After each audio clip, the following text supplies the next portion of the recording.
Good morning to you all. I feel honored to present a brief profile of Sri Vincent Paul. It is a matter of pride for us that Sri Vincent Paul is our alumni. At present, he is head of the Department of English and selection grade lecturer in English, Sir C.R. Reddy College, Autonomous, Elur. He is an asset to Sir C.R. Reddy College. He assists the college administration in This various meeting is being recorded. ways. He is actively involved in NAAC and other important matters. He is in charge of a consultancy on NAAC and autonomous activities. With this brief profile, I invite Sri Vincent Paul to deliver a talk on the sixth criterion, governance, leadership, and management. I thank our principal, Dr. Anita Susan, organizing secretary, Dr. K. Moses, convener, Dr. V. Ezra Vijaysekhar, for giving me this opportunity. Thank you all. Thank you, madam. Madam, sir, shall I start? Yes, sir. You are welcome. Friends, at the outset, I thank my colleague and friend who has been my very learned lecturer at AC College, Sam Sridhar Garu. I thank Madam for introducing me. Before going to the topic, let's have a brief information about our college. ఆధునిక భారతదేశంలో చాలా స్పష్టంగా ఇవాళ బీసీలు, ఎస్సీలు, ఎస్టీలుగా పిలువబడుతున్న సమూహాల చదువుల కోసం సావిత్రిబాయి గారు, ఆవిడ భర్త జ్యోతిబా గారు వాళ్ళు ప్రయత్నాలు చేశారని మనం చరిత్రలో చదువుతాం. అది 1848 సంవత్సరంలో మొదలైంది. It may back 1842. They started their schools for the then depressed classes of the society. Now they are technically called other backward classes, scheduled caste, scheduled tribes. వీళ్ళ కోసం అప్పట్లో పూనా ఆ చుట్టుపక్కల ప్రాంతాల్లో 1848లో మొట్టమొదటిసారిగా ప్రత్యేకించి గర్ల్ స్టూడెంట్స్ కోసం ఒక 11-12 స్కూల్స్ సావిత్రిబాయి గారు, ఆవిడ భర్త జ్యోతిబా గారు స్టార్ట్ చేశారు. కానీ దానికి ముందు 1841-42 సంవత్సరాల్లో చాలా స్పష్టంగా గుంటూరు ప్రాంతంలోను, నేను మీటింగ్ లో ఉన్న తర్వాత మాట్లాడతాను.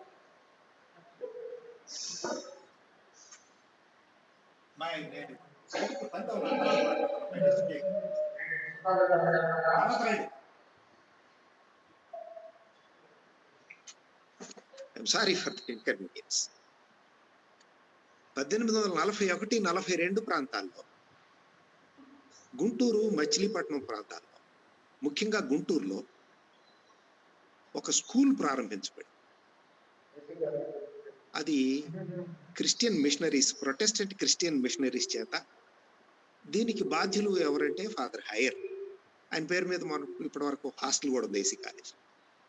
అది తదనంతర కాలంలో 1880s లో, if I have not mistaken, 1888 ప్రాంతంలో ఏసీ కాలేజీగా రూపాంతరం.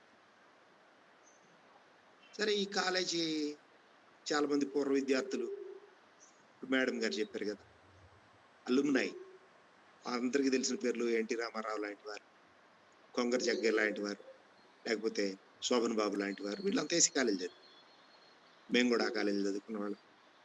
అటువంటి కాలేజీ చదివినందుకు చాలా సంతోషంగా వీళ్ళు స్టార్ట్ చేసిన వెబినార్లో రిసోర్స్ పర్సన్గా పార్టిసిపేట్ చేస్తుంది మరింత సంతోషంగానే ఉంది. మీ అందరికీ ఈ చిన్న విషయాన్ని తెలియజేద్దామని I took a couple of minutes of yours, and let's go to our business.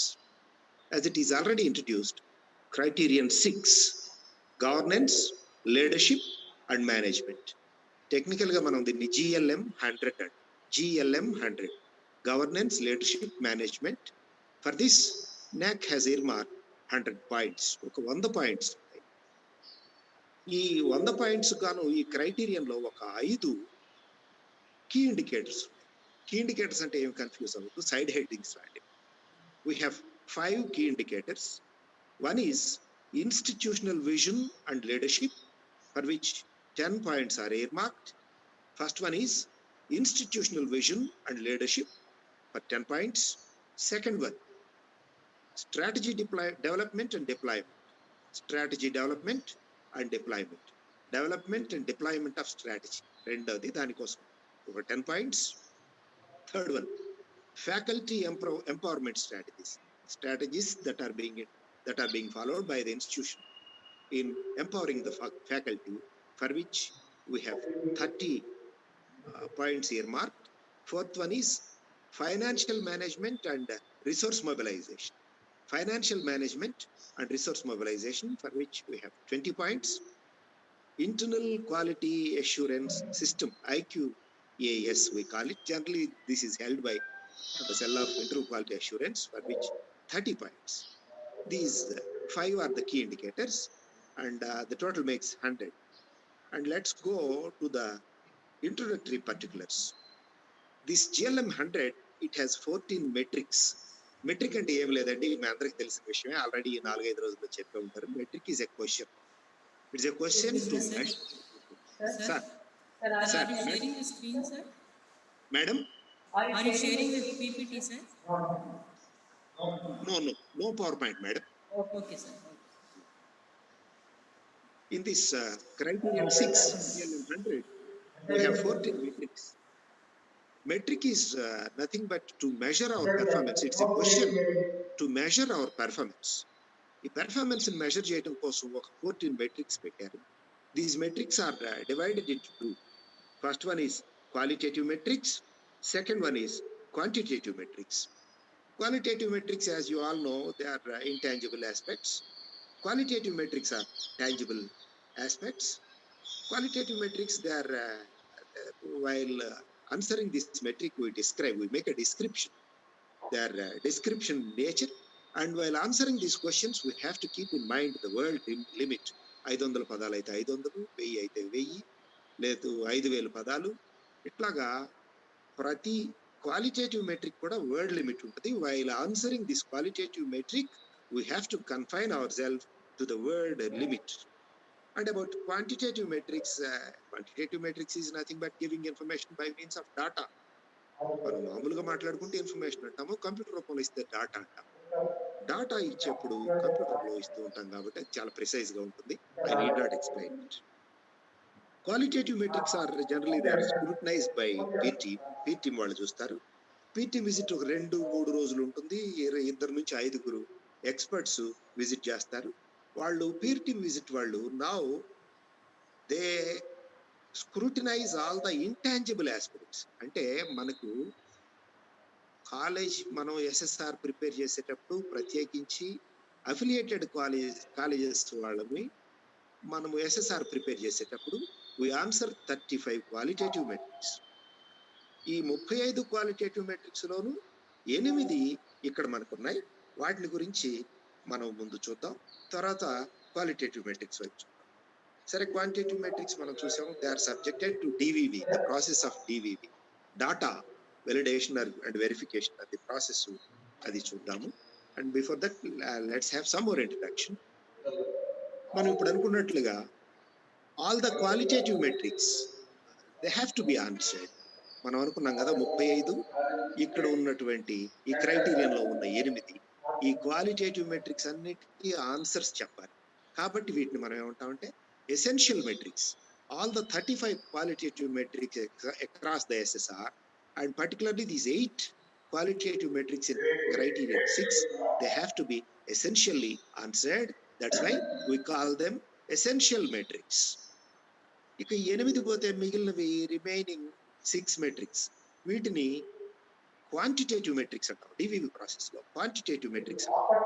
ఈ క్వాంటిటేటివ్ మెట్రిక్స్ లో 6.2.3 which can be found on page number 121, 6.3.3 can be found on page number 123, 6.4.2 which can be found on page number 125.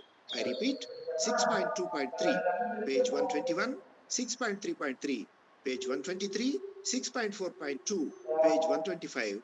These are optional metrics. Optional metrics అంటే ఏమిటంటే మనం మన మాన్యువల్లో page numbers 27లోకి వెళితే అక్కడ rule 7 దగ్గర నుంచి information ఉంటుంది. ఆప్షనల్ మెట్రిక్స్ మనము సమాధానం చెప్పొచ్చు, చెప్పలేని పక్షంలో ఆప్టింగ్ అవుట్, చెప్పలేమని ఆప్ట్ అవుట్ చేయొచ్చు. ఈ 6.2.3 this deals with e governance. 6.3.3 deals with professional development and administrative training. Professional development programmes ఏమో టీచింగ్ స్టాఫ్ వారికి, administrative training programmes non teaching staff వారికి. ఇది ఈ విషయాన్ని డీల్ చేస్తుంది PDP 6.3.3. 6.4.2 funds and grants received by us. అది except criterion 3లో ఉన్న రీసోర్స్ మొబిలైజేషన్ ఫర్ రీసెర్చ్ అది దాని బదులుగా మిగిలిన నాన్ రీసెర్చ్ యాక్టివిటీస్ కోసం, ఫర్ ఎగ్జాంపుల్ అలుమ్నై లాంటి వాళ్ళ దగ్గర నుంచి మనం తీసుకున్నటువంటి ఫండ్స్, గ్రాంట్స్ వీటిని యూటిలైజ్ చేయడానికి ఈ 6.4.2 దీన్ని మెజర్ చేస్తాము. మళ్ళీ ఈ క్వశ్చన్స్ వీటి ఆన్సర్స్ వచ్చినప్పుడు ఇంకా డీటెయిల్డ్ గా దీన్ని నేను డీల్ చేస్తాను. Then one more important aspect is information that has to be kept on the institutional website immediately with respect to Criterion 6. ఇక్కడ మీ అందరికీ నేను ఒక విషయం మనవి చేయాలి. NAAC వెళ్ళే వాళ్ళం ఎవరైనా కానీ మనకు యాక్టివ్ వెబ్సైట్ ఉండాలి. There is no use of having passive website. Active website లేని పక్షంలో డీవియేషన్ మనం చాలా నష్టపోతాం. మన institutional website which is suppose to be very active, దానిలో మనం ఇమీడియట్ గా క్రైటీరియన్ 6 కి సంబంధించి ఇన్ఫర్మేషన్ ఇమీడియట్ గా ఉంచవలసిన ఇన్ఫర్మేషన్ ఏమిటి? Very immediately. That is 6.2.1 which can be found on page 77. Qualitative metric ఇది 6.2.1 page 77. Institutional strategic perspective plan is effectively deployed. దీనికి సంబంధించిన ఇన్ఫర్మేషన్ అంతా వెబ్సైట్ లో మనం తప్పనిసరిగా ఉంచాలి, అది ఇమీడియట్ గా కూడా ఉంచాలి. Then 6.2.2 this is also a qualitative metric and it can also be found on page 77. ఇది ఏమిటి అంటే ఉండటం క్వశ్చన్ చాలా పెద్దదిగా కనిపిస్తుంది కానీ ఇది ఆర్గనోగ్రామ్.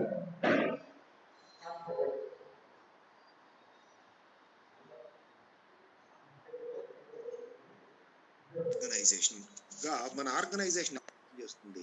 ఆర్గనోగ్రామ్ ఇది మన వెబ్సైట్ లో ఉంచాలి, organogram. Then let's go to qualitative metrics. ముందు 8 క్వాలిటేటివ్ మెట్రిక్స్ చూద్దాం.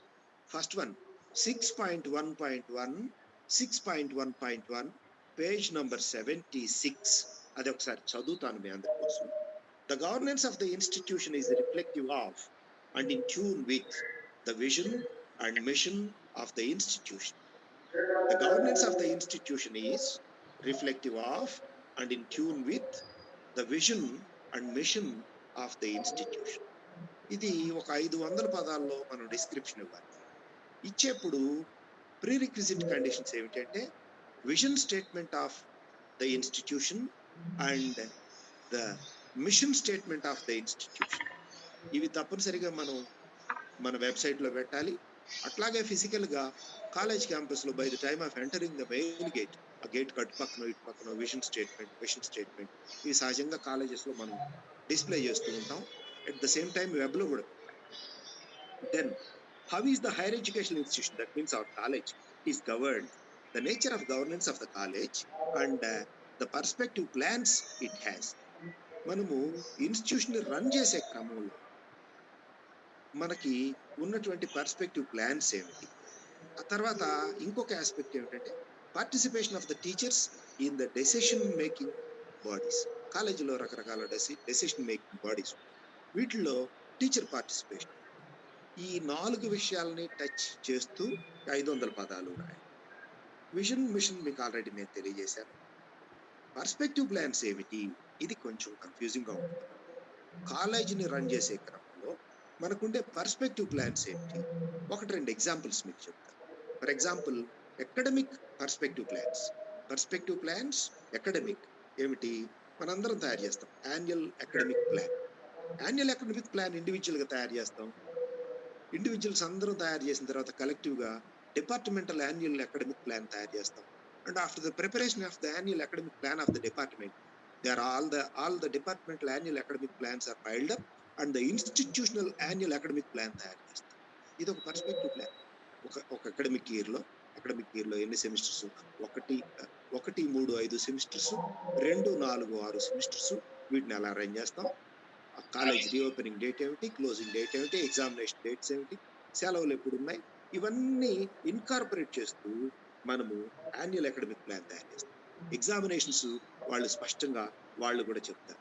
మన ఐక్యూసీ వాళ్ళ ప్లాన్స్ ఏమిటో చెప్తారు. ఇలాగా కొన్ని యాన్యువల్ అకాడమిక్ ప్లాన్స్, వీటిని ఎగ్జాంపుల్స్ గా తీసుకోవచ్చు. నాన్ అకాడమిక్ ప్లాన్స్ అంటే ఫర్ ఎగ్జాంపుల్ మన కాలేజ్లో కో-కరిక్యులర్ యాక్టివిటీస్ రన్ చేయడానికి ఒక సెల్లో ఒక ఎస్టాబ్లిష్మెంట్ ఏదో ఉంటుంది. They have their own plan to conduct co-curricular activities, extra curricular activities, NCC, NSS, sports, games, ఇలాంటివి కాలేజీలో కో-కరిక్యులర్ ఎక్స్ట్రా కరిక్యులర్ యాక్టివిటీస్ మనం కండక్ట్ చేస్తూ ఉంటాం. కాబట్టి వీటికి కూడా ఒక ప్లాన్. వీటన్నింటినీ ఇన్కార్పొరేట్ చేస్తూ కాలేజ్ వాళ్ళ యాన్యువల్ అకాడమిక్ క్యాలెండర్ తయారు చేస్తాం మన ప్లాన్స్ అన్ని కలిపి. ఇలాగా these are all the perspective plans of the college. వీటిని మనం రాసే 500 పదాల్లో all these things have to be included, incorporated, and they have to be described crystal clear. ఆ తర్వాత కొంతమంది teachers board of studies of other colleges, board of studies of the affiliating university అందులో participate చేస్తూ ఉంటారు.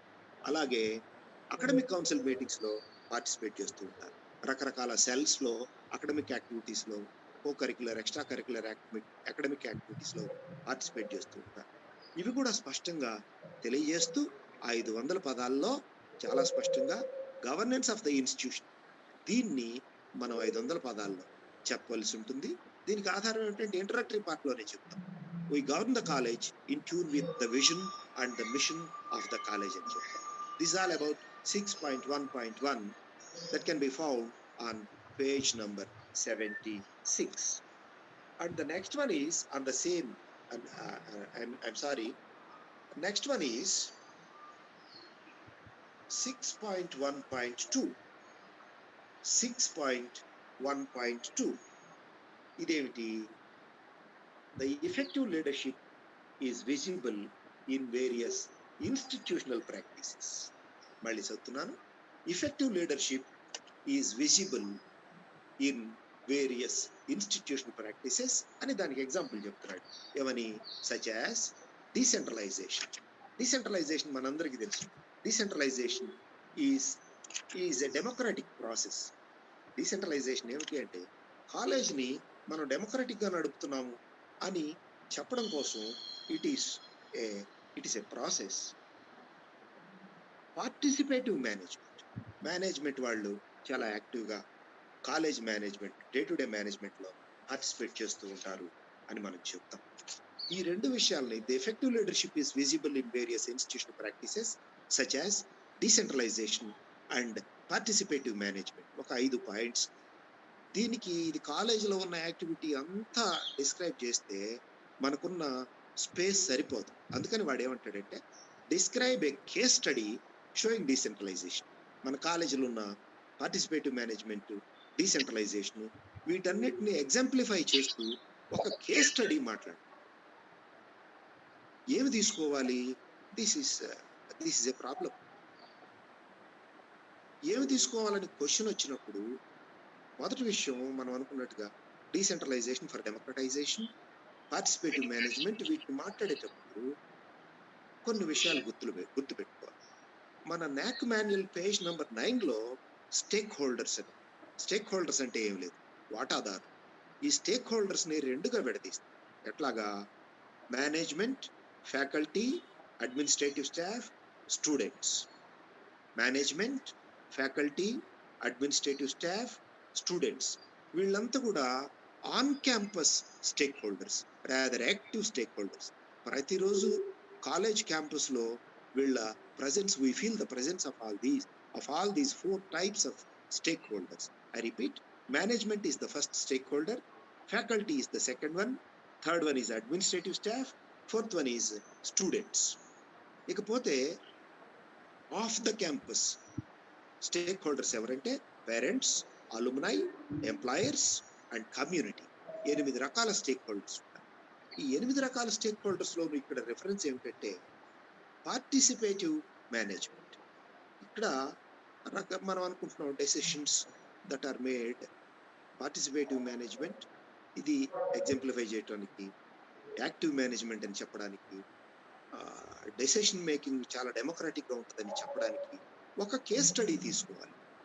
ఏం తీసుకోవచ్చు అంటే for example criterion 1 లో క్రైటీరియన్ 1 కరిక్యులర్ ఆస్పెక్ట్స్, అక్కడ మనకు కొన్ని కమ్ అక్రాస్ సర్టెన్ పాయింట్స్. ఏమిటి?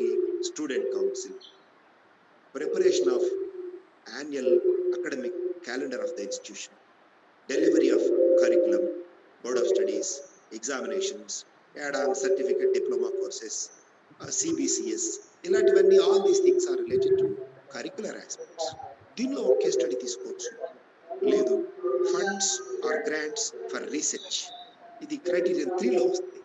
రీసెర్చ్ కోసం కాలేజీలో ఉండే ఫండ్స్ ఏంటి, అలాగే నాన్ రీసెర్చ్ యాక్టివిటీస్ కోసం the funds and the grants we're spending. ఈ మనకు తెలుసు పర్చేజెస్, మిస్లీనియస్ అకౌంట్స్, ఇవన్నీ ఉంటాయి. దీన్ని ఒక కేస్ స్టడీగా తీసుకోవచ్చు. అలా కాకుండా కాలేజ్లో cultural activities, sports, games, NSS, NCC, రకరకాల క్లబ్స్. ఫర్ ఎగ్జాంపుల్ మా కాలేజీలో మా డిపార్ట్మెంట్ వాళ్ళు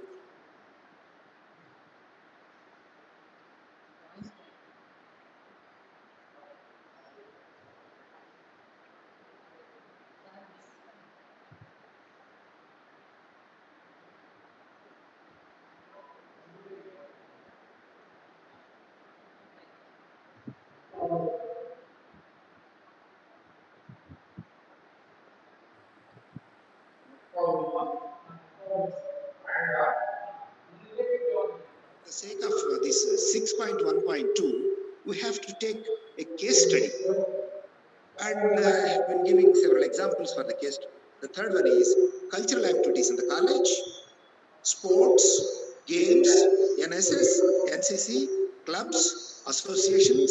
For example, we have botany and zoology departments in all the colleges. They can run their own clubs, nature club, similar clubs we run, and welfare activities for students we have, welfare activities for teaching staff we have, welfare activities for non-teaching staff we have, and particularly extension activities. For these extension activities we have 50 points earmark. We can take one of the points for a case study. For example, this extension activities we have 50, including NSS, NCC. For these we have 50 points, and friends, we can take one of the cases to mention as the case study, and this is all about 6.1.2. And using this information, we write a description in 500 words. And I remind you once again, friends, please confine yourself to the word limit. Don't exceed the word limit. It's the problem of data, MB, and don't exceed it. And the next one is 6.2.1 metric. 6.2.1, it can be found in our manual on page number 77. Page 77, 6.2.1, qualitative metric, institutional strategic perspective plans is effectively deployed. Deploying means being implemented. How are these institutional strategic plans, perspective plans, how are they effectively deployed? And we have to take one activity. We cannot describe all the activities in 500 words. That's why we choose only one activity. Wakka activity one, we take one activity and we make a description in 500 words. What is the topic that can be taken into consideration to make, what is that one activity to make the description? It may be like this. One is, you may have your own examination reforms. Examination sections, they may have their own reforms. This activity can be taken into consideration while making the description. And you can take welfare measures for the students, welfare measures for the non-teaching staff. Nowadays, we have a number of unaided staff among teaching and non-teaching staff. what are the welfare measures that are extended to this unaided staff, that can be taken. And you can take an add-on program, a certificate program, a diploma course. You can take this as an activity and you can describe it. And one more important point is gender-related activity. You can take such an activity, gender-related activity, and you can take even the extension activities also to answer this 6.2.1. And the important thing here we have to keep in mind is the strategic plan and deployment documents, all the documents related to 6.2.1, that is institutional strategic and perspective plans. Related to this, we have all the documents. We have to display all these documents on our website immediately. Immediately, we have to display all these documents which are related to 6.2.1. ఇది వెబ్లో immediate గా పెట్టకపోతే we don't get those 2 points. We have here very clearly earmarked 2 points for the 6.2.1. To get these 2 points, to get these 2 marks, we have to display the documents related to institutional strategic plan and perspective plans. This is about 6.2.1. Then comes 6.2.2. It is also a qualitative metric and it is found on page number 77, the same page. I shall read it for you. The functioning of the institutional bodies. The functioning of the institutional bodies is effective and efficient as visible from policies, administrative setup, appointment and service rules and procedures. I repeat the subheadings. Administrative policies, administrative setup, appointment and service rules, procedures. See, the question appears a big one, but the answer is very simple. What have we to do? We have to prepare the organogram. The day-to-day administration of our organization has to be represented in the form of a organogram it is called. It has to be prepared and it has to be kept on the website also, and this organogram has to be explained in 500 words and a link has to be given to this organogram. How are these things? See, how are various policies, academic, non-academic policies in the college, they are being implemented?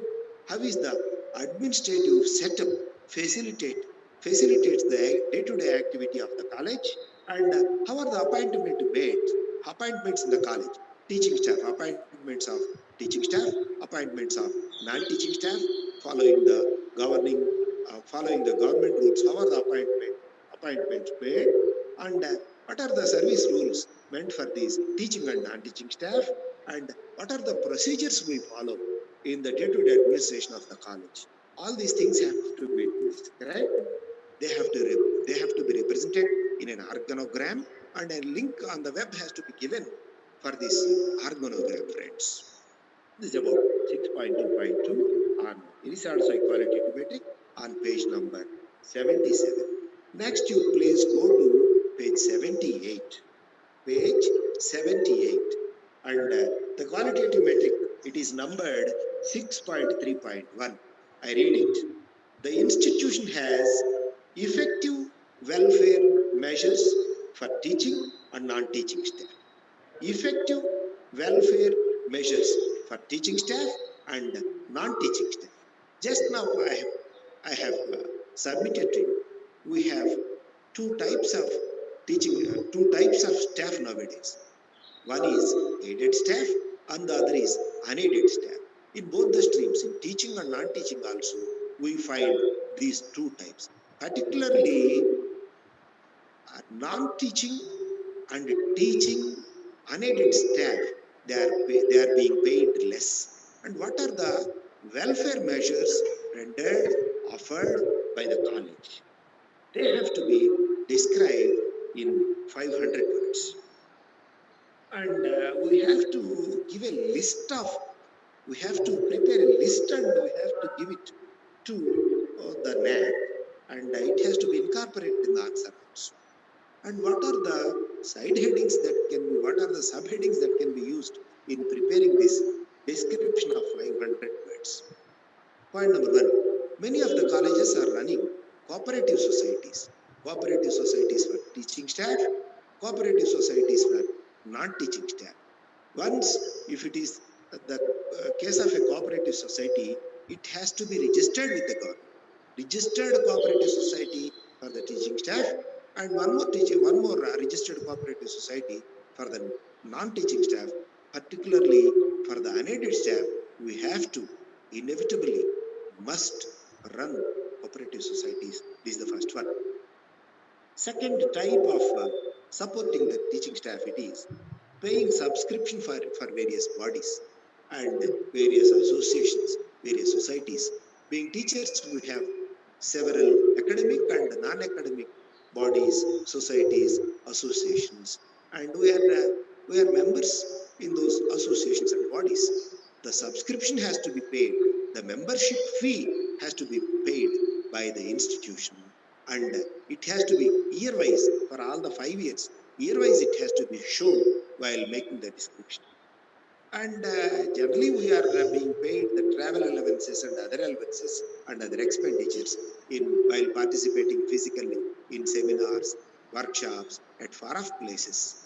Institution generally pays from the autonomous grants, CPE grants, RUSA grants. We have several other grants from the central government. From these grants, the institution pays or various expenditures for travel and other expenditures, and this has also to be shown in this 500 word description. And for the teaching staff and the non-teaching staff, for the teaching staff and non-teaching staff, the institution provides physical facilities.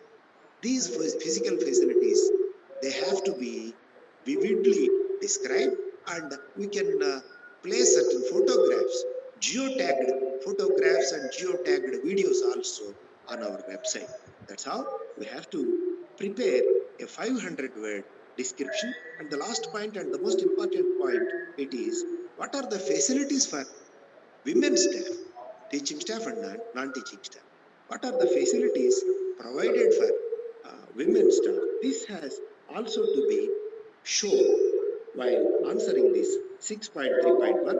Institution has effective welfare. These are the welfare measures we offer, we being the institution, offer for teaching and non-teaching staff. Have to prepare an answer of 500 words, and for which we have 5 points here. And friends, let's go to the next one, 6.3.5 on page number 80. Page number 80, 6.3.5. It runs on page number 81 also, if I'm no, it is confined to page 80 only, and I shall read it for you. Institutions, the performance of the institution, there must be an apostrophe. The performance of the institutional performance appraisal system for teaching and non-teaching staff. Institutional performance, appraisal of the performance of the institution, it has to be systematized. We have to follow certain systems in appraising the performance. We don't have, as an institution, we don't have individual institutional appraisal systems, but we follow several already laid out procedures and systems. What are they? In Andhra Pradesh, these higher education people, they have a special system. It is AAA, Academic and Administrative Audit. Every year in the months of January, February, March, we have this academic and administrative audit. This is a system. This is a system to appraise the performance of the institution, which we have to follow. And in the report of this AAA, certain pieces of suggestion and pieces of advice are being made, and we have to follow that, and we have to show that in the next, we have to report that in the next year also. This is the first one, AAA, academic and administrative audit. This is the first system. Second one, we go for NIRF. We go for the ranking of NIRF. There also we give the same information. Third one is certification of ISO. Fourth one is various audits we hold. Generally, we hold green audit, gender audit. Such audits we hold, and these are also the systems of appraisal of the performance of the staff, teaching staff and non-teaching staff of the college. We follow this. And one more academic appraisal is, it is the results at the semester and examinations. This is also the appraisal of academic appraisal of the institution, particularly related to students. These are some of the points we take help of these points while answering these 500 words description. I repeat them for you. One is AAA, academic and administrative. Second one is NIRF, going for NIRF rank. Third one is going for ISO certification. Fourth one is various audit and green audit. Fifth one is performance results in our examinations. We take help of these subheadings while making the description, the function status of the performance of the institution, which is given here. And please don't exceed the word limit. This is all about 6.3.5, page number 80.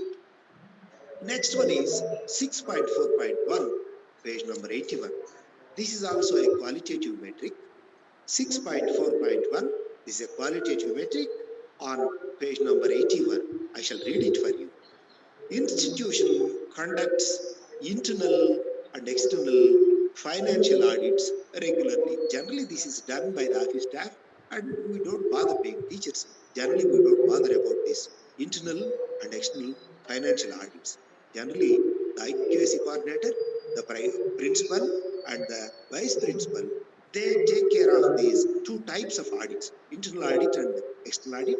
And for that reason, friends, I need not give you a long explanation related to 6.4.1. Then comes, friends, 6.4.3. 6.4.3. It is on page number 81. Page number 81, 6.4.3. You can see that in your system, and I shall read it for you. Institutional strategies for mobilization of funds and the optimal utilization of resources. This is 6.4.3. Friends, we have two types of grants. We have two types of funds. The first one is grants and funds earmarked for research activities. That comes under third criterion. We don't deal with that here. What we deal with here is funds and grants being utilized for non-research activities, institutional strategies for mobilization of funds and the optimal utilization of resources. What are the strategies we follow? For example, we have alumni. Alumni must be a registered body. Alumni must be a registered body. What does it mean? What is meant by a registered body? If it is a registered body, audit has to be conducted every year for that registered body. And our alumni must be a registered body. And in our SSR, while answering several things, particularly while answering the fifth metrics related to fifth criterion, we show the contribution that is being contributed by the alumni registered body of the institution in two respects. One is academic contribution. The other is non-academic, particularly fiscal, financial contribution. How is the academic contribution? Academic contribution allowed. You please go to Criterion 1.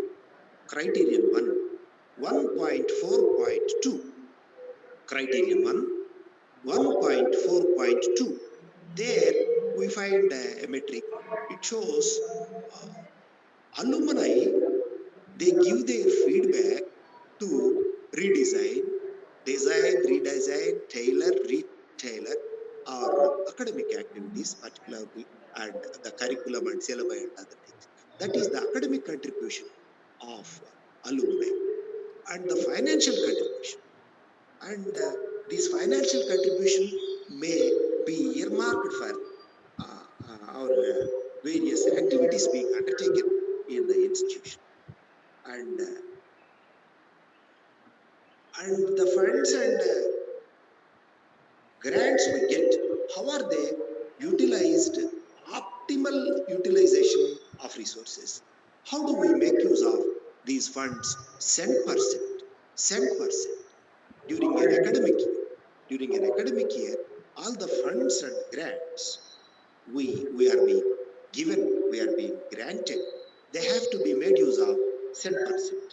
And the first one, while answering it, this has to be answered in 500 words. What are the strategies we follow to procure, to get these funds? What are the strategies we follow? That's the first one. And how are they being made use of? How are these funds, how are these grants, they are being made use of in the academic year?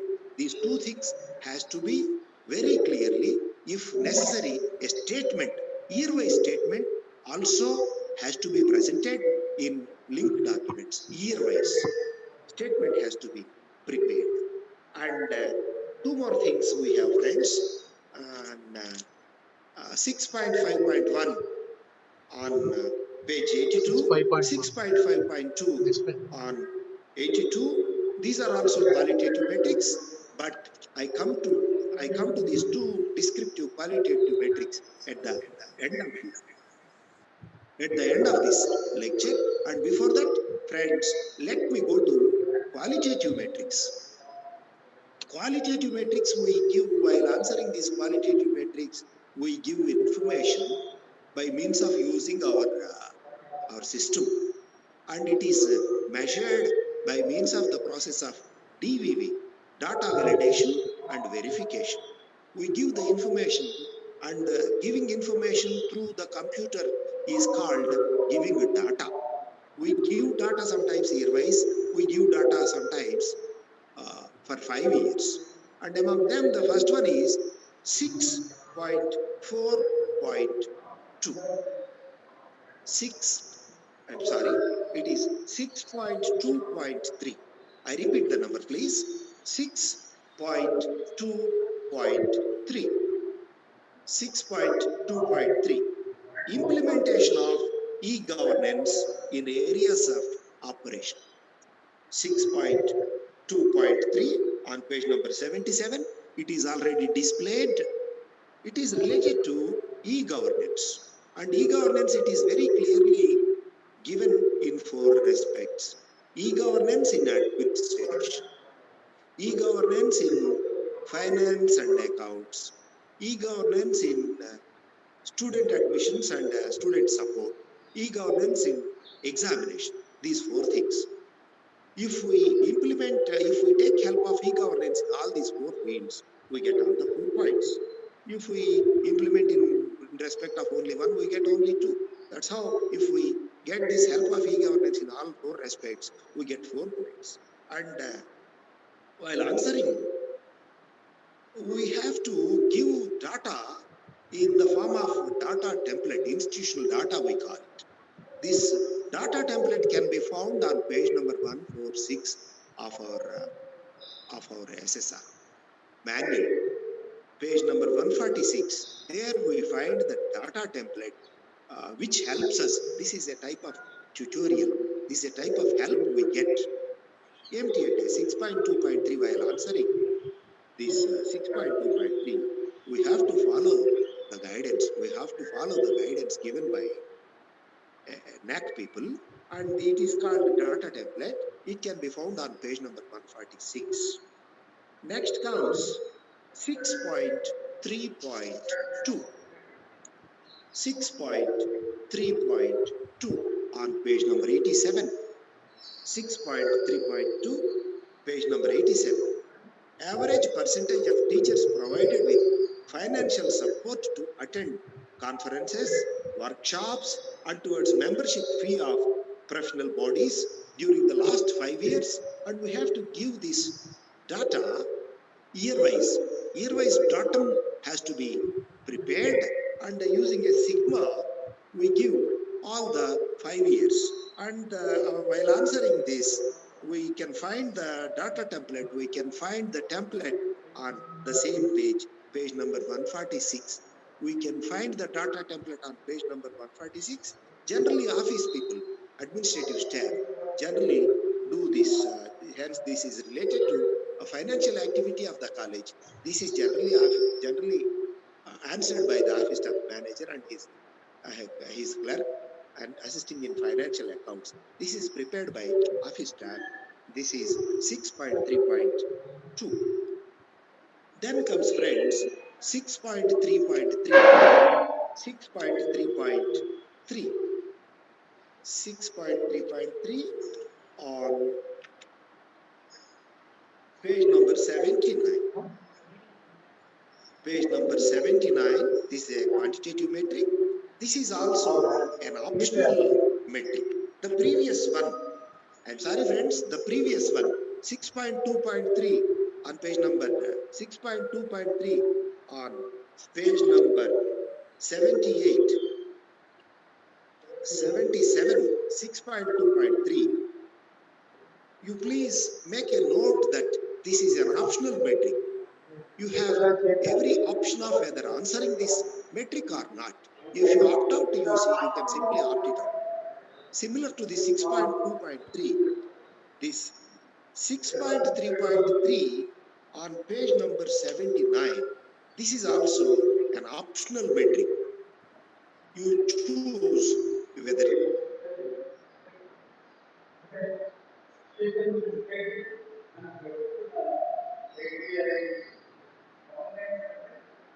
you need not answer it. You can opt it out. I read it for you. Average number of professional development administrative training programs.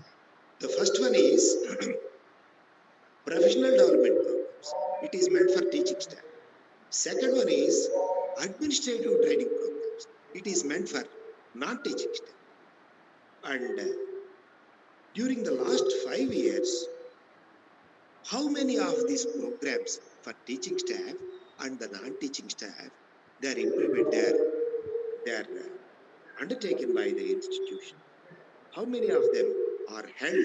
Year-wise, we have to prepare the list year-wise, and we have to give the data. Some of the institutions, see, this webinar also falls under this category. Webinar also comes under this 6.3.3.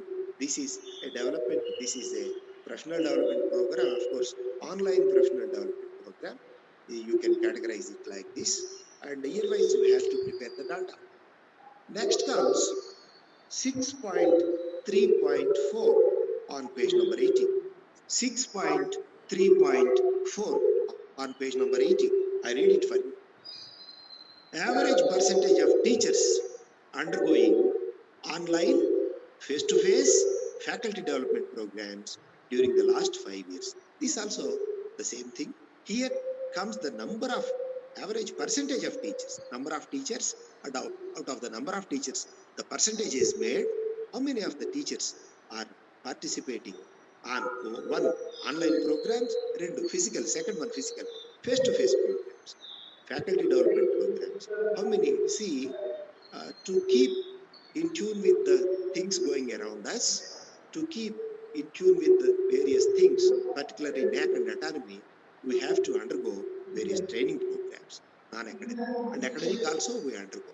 How many of the professional development programs we are undergoing every year?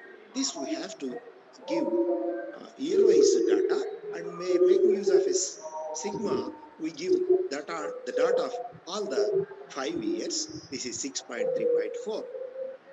And we can make use of a data template on page number 146.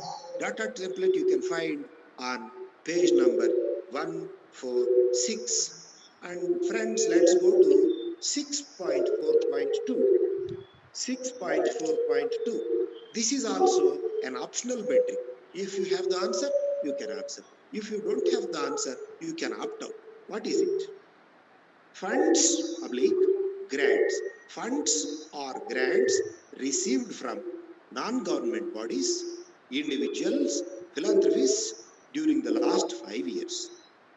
During the last 5 years, we have to give the data year-wise. What's the data? The data is related to funds, grants that we receive from non-governmental bodies, individuals, philanthropists we get, and generally office people, they prepare this data. They have the accounts with them, they prepare the data. Sometimes these micro level pieces of information, it is kept with the respective departments, and keeping up and putting all the departmental data, we prepare the institutional data. Generally, accounts people prepare this, and we did not get a very good description related to this. And friends, next, the next topic to be dealt with here in this sixth criterion, GLM, governance, leadership and management, it is something special, somewhat special. This is related to internal quality assurance system. All the coordinators of IQAC, internal quality assurance cell, the coordinators in particular and the principals in general, they have to heed, they have to pay their attention to this particular part, 6.5, this particular key indicator. It is 6.5, and the name of the subheading, the name of the key indicator is internal quality assurance system, for which we have 30 points. We have 30 points. The weightage given here is 30. And in this, the first one is 6.5.1. 6.5.1. It is a qualitative, and I shall read it for you. Internal Quality Assurance Cell, IQAC. Internal Quality Assurance Cell has contributed significantly for institutionalizing the quality assurance strategies and purposes. Let me, friends, repeat it once again, reading it once again. Internal Quality Assurance Cell, IQAC people, they contribute significantly, remarkably, for institutionalizing the quality assurance strategies and processes. Quality assurance strategies and processes. The entire 6.5.1 qualitative metric is related to this, for which we have 10 weightage, 10 points of weightage. And to answer the question, friends, let us go back. In the formative introductory pages of our manual, it is very clearly mentioned. What is mentioned very clearly? The measuring rod to measure the performance of an educational institution is quality. Quality is the measuring rod we use.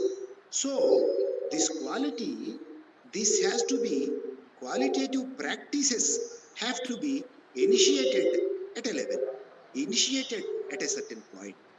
The initiated qualitative measures, the qualitative measures that are being initiated, they have to be, the quality, it has to be sustained. The quality measures that are initiated, they have to be sustained. If you don't mind, please go to page number 5 of the manual. Page number 5 of the manual, paragraph 3, line 1. I repeat, sir, if possible, please display that also. Page 5, paragraph 3, line 1. Page 5, I repeat, sir, page 5, paragraph 3, line 1. What's it? Quality, the defining element of the higher educational institution. Yes, you find the vision and mission statement there. Page 5, paragraph 3, the vision statement of NAAC. What does it say? Quality, the defining element of the higher educational institution. The quality of the higher educational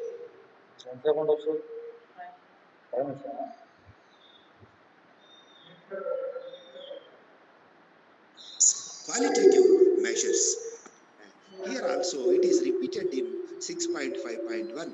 Let me go to the second reference. On the same page, page 5, paragraph line, the last two, paragraph 1, the last two lines. I repeat, sir, page 5, paragraph 1, paragraph 1. Yes, first paragraph. You please go to the last two lines. What is it? Quality assurance. Quality assurance. Assuring the qualitative activity. Assuring the qualitative academic activity, qualitative co-curricular activities, qualitative extracurricular activities. In general, the qualitative non-academic activities, qualitative academic activities, they have to be assured. Quality assurance, it is an integral part of the functioning of higher educational institution. Integral, inseparable. You cannot separate it. It is an integral part. What is the integral part of the functioning of our college? It is assurance of quality. Quality assurance. Assurance of quality in academic matters and non-academic matters. It has to be, friends, reflected here in 6.5.1. And let me go to one more reference in our manual. Friends, you please go to, sir, you please go to page 9. Please go to page 9. Page 9, sir? Yes, you go to search and click on page 9. Page 9, paragraph 1, line 2. I repeat, page 9, paragraph 1, page 9. You please go to page 9. Page 9, paragraph 1, line 2. What's there in line 2? Quality initiatives, quality sustenance, and quality enhancement. Three things we have to keep in mind. Quality, academic quality and non-academic quality has to be initiated in the day-to-day activity of the college. Initiative, quality initiatives there.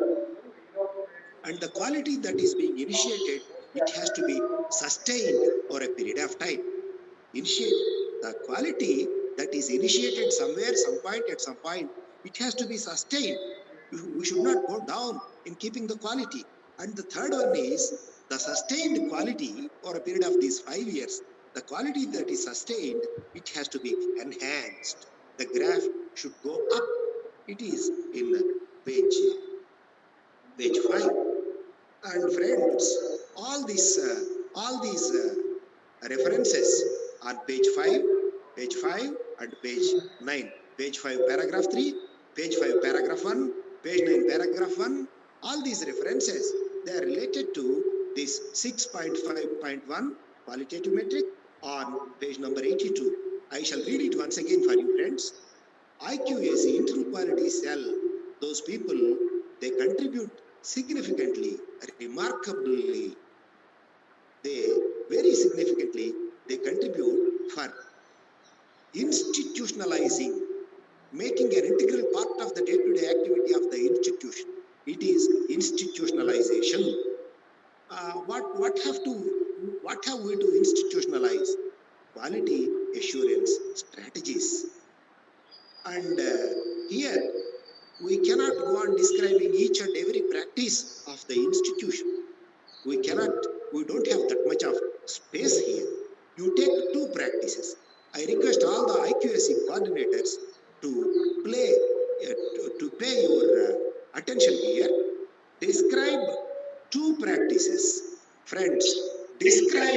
two practices. While answering the 6.5.1, you have to describe only two practices, but you may have any number of practices in your college. All these, any number of 50, 20, 30, any number of practices, they have to be kept on your website because you have 10 weightage of 10 points there. If you simply describe two practices, you cannot get all the 10. You keep all the best practice, all the quality sustaining, quality initiating, quality enhancement practices, all the best practices in your institutional website. But here, while answering 6.1, you describe only two practices institutionalized as a result of IQAC initiatives with a maximum of 500 points. What are the initiatives that can be mentioned, that can be described by IQAC people? I can give you 4 or 5 examples. One is conducting local, regional, national, and global seminars. Conduction of seminars by IQAC cell, not the college as a whole. IQAC people, IQAC cell has to conduct various seminars or workshops. They may be local seminars, they may be regional seminars, sometimes they may be national seminars in tune with NAAC people, sometimes they may be global seminars in tune with NAAC people. Conducting those seminars is a quality assurance program. Second one, preparing the roadmap for the institution. See, all of us, we go for NAAC. And it is an activity of 5 years, not a year, not a single month, not a year. It is an activity that has to be recorded over a period of 5 years. Recording the activity of 5 years, it is a Herculean task. And this is a big task. And while fulfilling the big task, while addressing a big task, we must have a broad plan. And technically, we call it a roadmap. We may prepare a roadmap for preparing the SSR for 5 years. This is also a quality assurance activity. Next one is motivational programs, motivational seminars, motivational workshops, particularly by the time of SIP. I hope you get what is meant by SIP, Student Induction Program, to be conducted at the outset of the academic year. At the beginning of the academic year, all of us, without fail, inevitably, we have to hold student induction program for students.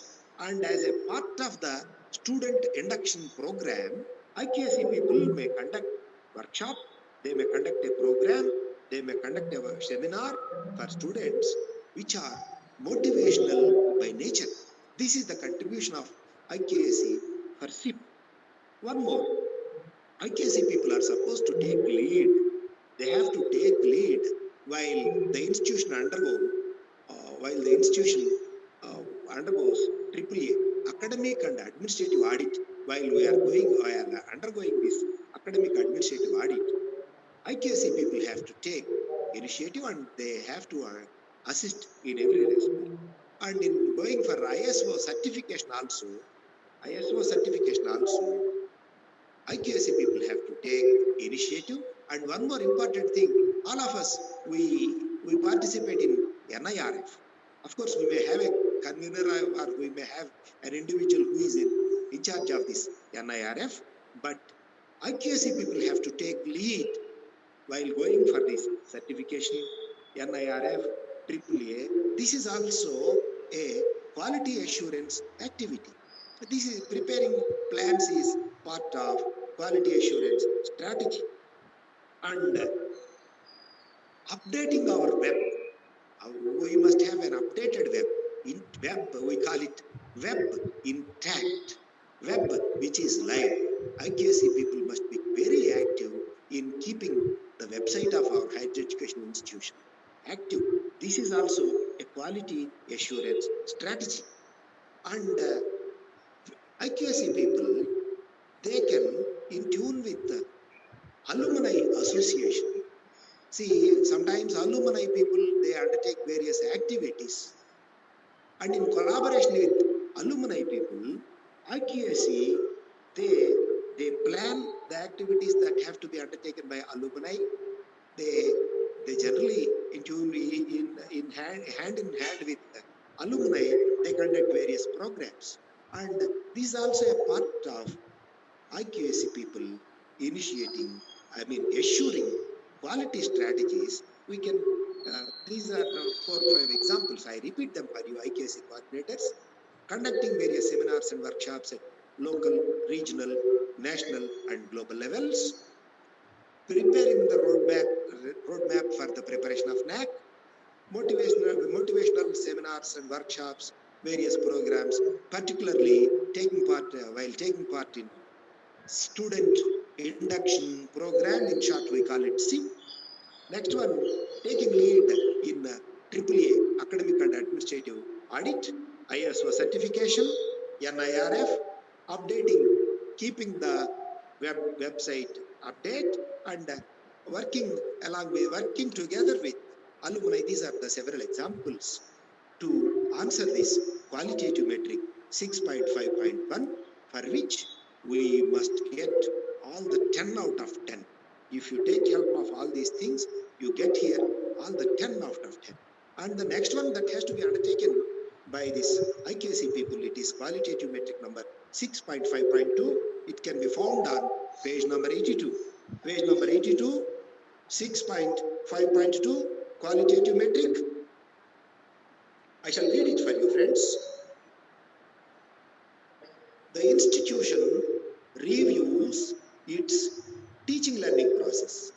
The institution reviews its teaching learning process, structures and methodologies of operations and learning outcomes at periodic intervals through IQAC setup as per norms and records, and recorded the incremental improvement in various activities.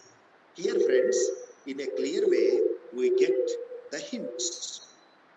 What is it? One is, IQAC people have to supervise the primary activity of the institution, that is the process of teaching learning.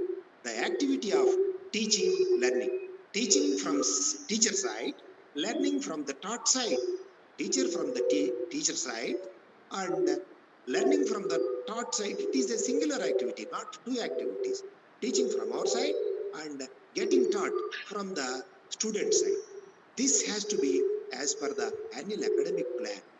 Generally, annual academic plan, it is prepared with the help of IQAC coordinator of academic activities, principal, vice principal, and if you have a special cell for NAAC, all these people sitting together, they prepare it.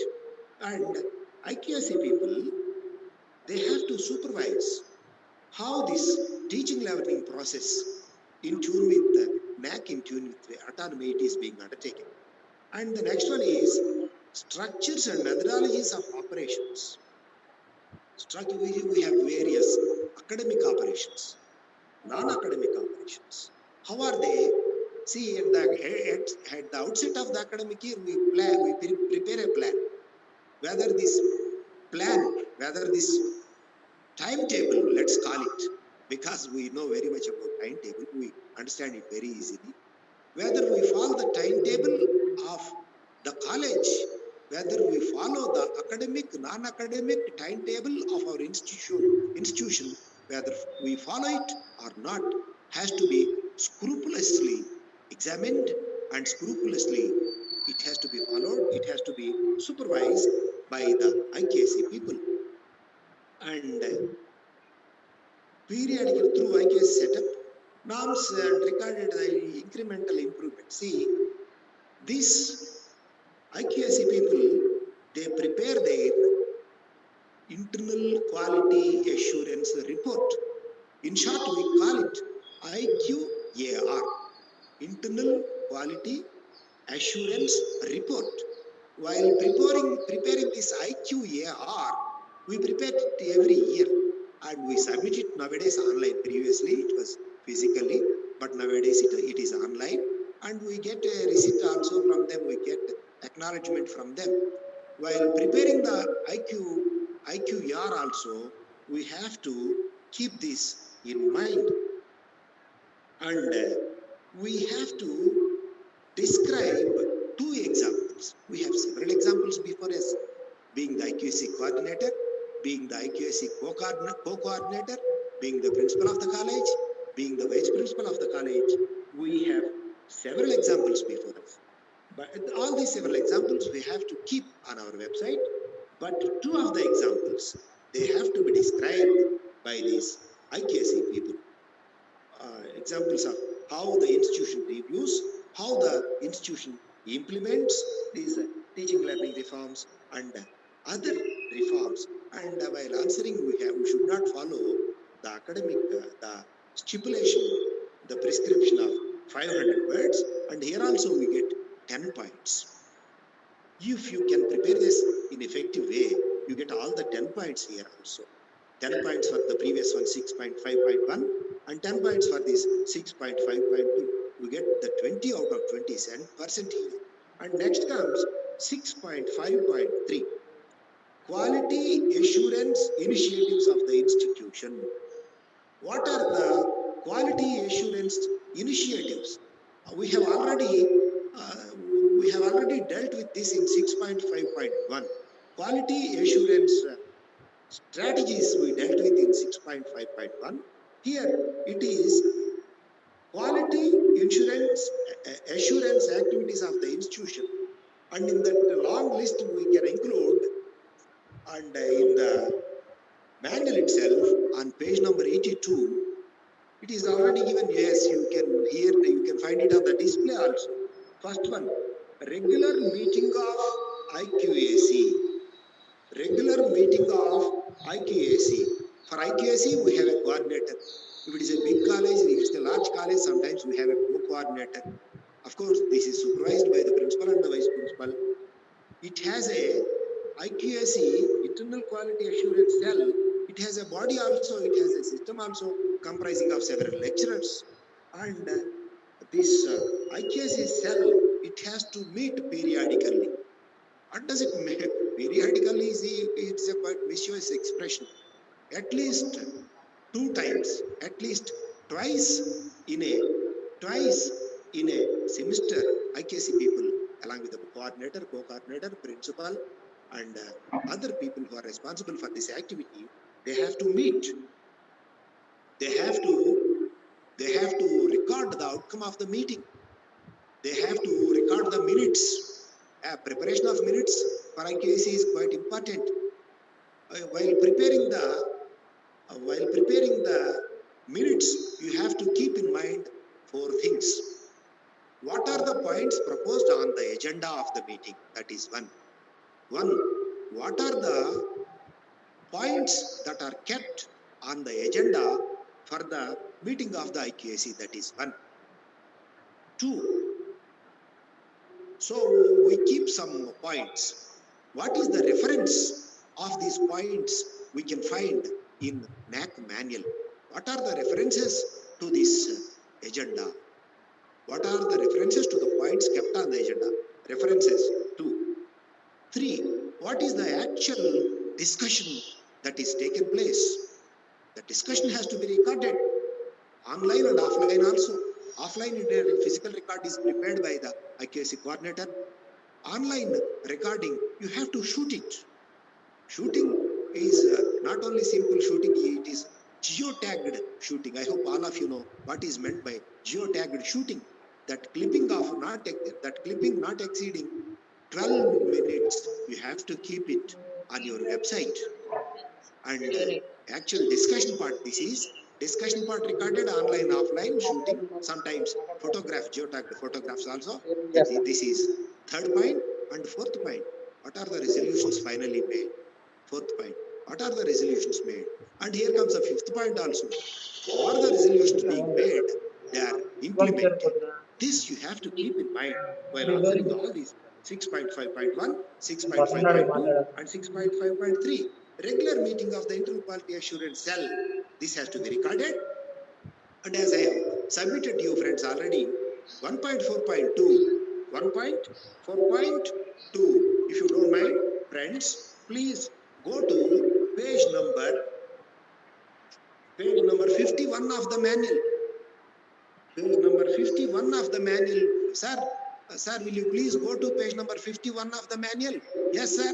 Yes, sir. Thank you. 1.4.2, it is a quantitative metric. Feedback process of the institution may be classified as follows.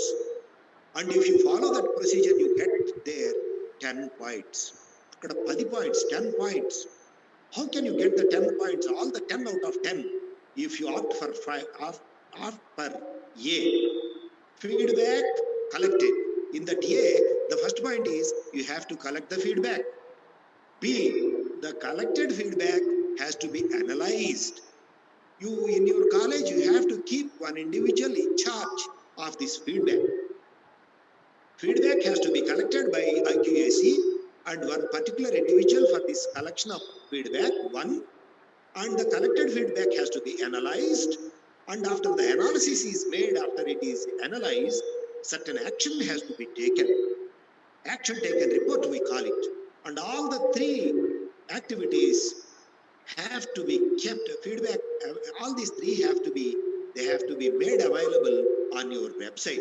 This has to be done immediately, year-wise. If you do this every year, for every semester, if you do this without fail, and you keep this on your website, friends, you get all the 10 out of 10. Collection of feedback, as I have already mentioned, collection of feedback related to academic activity. If you please go to page 50, sir, previous page. If you go to page 50, there you find 1.4.1, it's quantitative metric. On page number 50, you please read it. I read it for you, please follow. Institution obtains, that means gets. Institution procures feedback on the syllabus. Institution procures feedback on the syllabus, that is one. Institution procures feedback on the activity of transaction. How is it transacted? How is it transmitted to the student? How is it given to the student? How is the feedback? That is one. How is the feedback? How is the syllabus? That is one. How is the syllabus delivered to the student? It is two. On these two activities, you have to take feedback from the students, feedback from the teachers, feedback from the employers. Employers means the employers who employ our students and the employers who employ our alumni, their employers. And feedback has to be taken from the alumni also, as I have already mentioned, as I have already submitted. It has to be processed, it has to be analyzed, action taken, and it has to be kept on your institutional website. And friends, this is all related to the first one. Then, second point, collaborative quality initiatives with other institutions. See, in Criterion 3, we have collaborations also. We have research, we have extension activities, and we have collaboration also. We have, if I am not mistaken, we have some 10, 20. Please let me go to 3. Let me, friends, go to Criterion 3.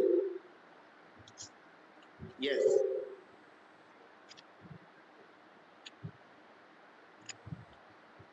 Yes, if you don't mind, friends, sir, if you don't mind, please go to 62.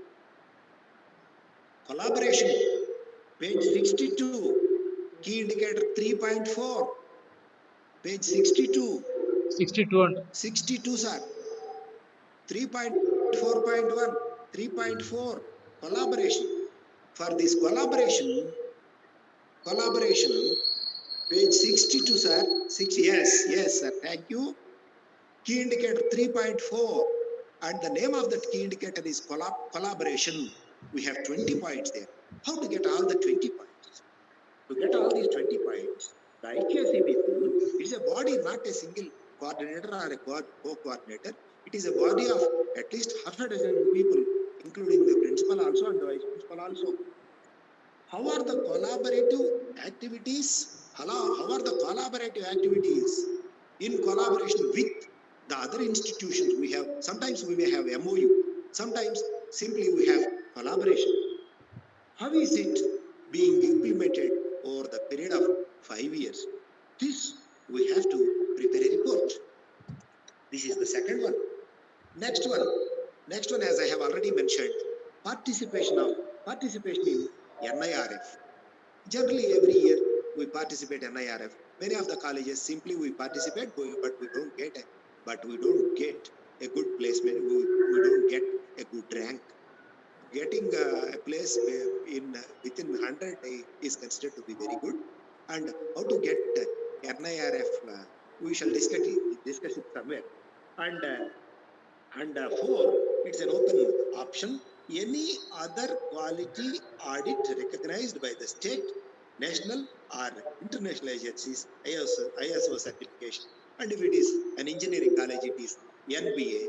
All these activities have to be coordinated, supervised by IQAC people, coordinator, co-coordinator. And we have a data template for this. We have a data template 6.5.3. While answering, we can take the help of a data template, and you can find the data template.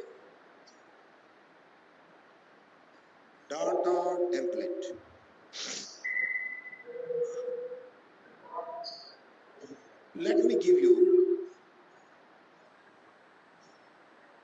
you the number of the page of the data template.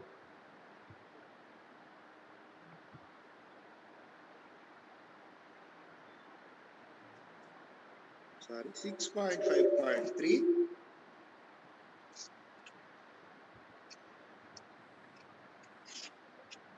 Yes, you can get the data template on page number 161 of our manual. I repeat, sir, page number 161. There you have a data template. Yes, sir. Using it is very clear. I need not explain it in a long way. Using the data template, you can answer, you can fill in that, you can give the information. And one more piece of information I want to give is orientation program. IQAC people, they can hold. You please go to the last column of the data. Orientation program and quality issues for teachers and students. It has to be organized. Orientation program related to quality issues, academic quality issues and non-academic quality issues. This orientation sometimes short term, sometimes a 1 week program, it has to be conducted. It is also a quality assurance initiative. It has to be conducted by the IQAC people. And friends, I think with that we have come to the last, we have come to the conclusion. But here, let me repeat certain points for you. Point number one, all the qualitative metrics, there are 8 in this, there are 8 in this GLM 100.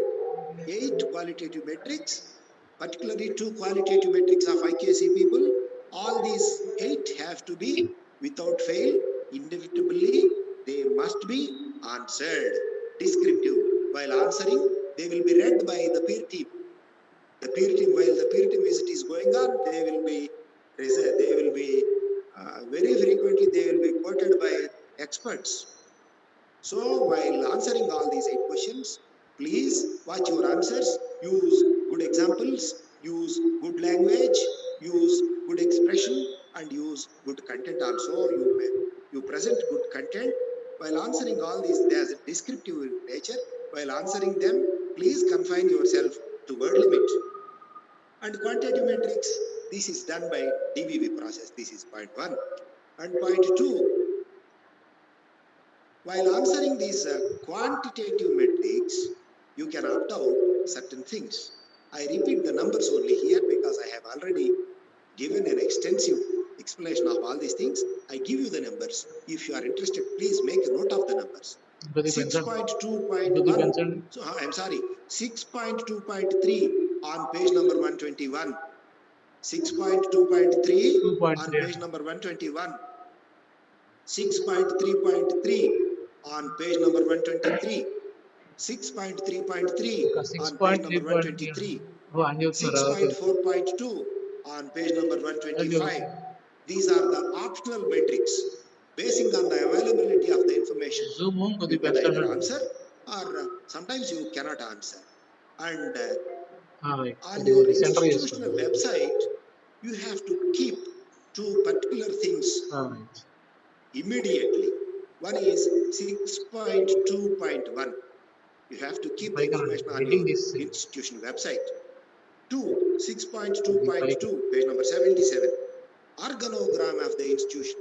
You have to keep it on your institutional website.